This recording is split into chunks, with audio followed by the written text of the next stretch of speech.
The ADDIE model is a systematic instructional design model consisting of 5 phases: analyze, design, develop, implementation, and evaluation. The first phase of this instructional design model consists of analysis.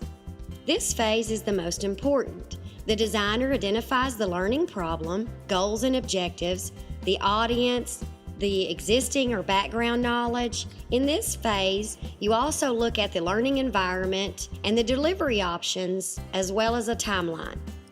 The second phase is the design phase. In this phase, you take your learning objectives and you begin the design process.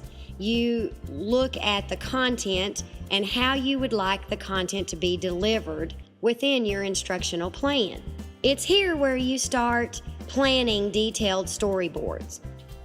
The third phase is the development phase, which is actually your creation or your production of how you're going to deliver the content and learning materials based on your design. In this phase, it's where you take your storyboards and they come to life.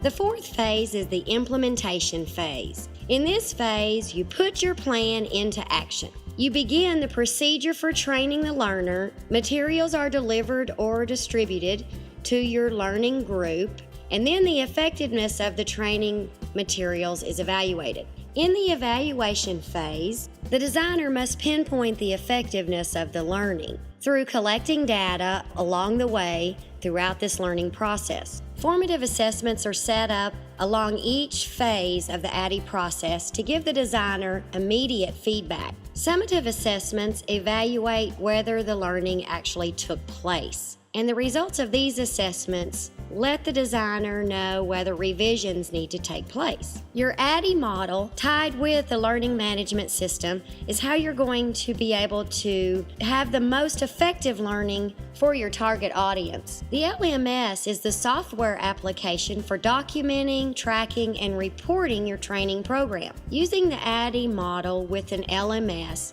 is your web-based way to facilitate and access the learning content.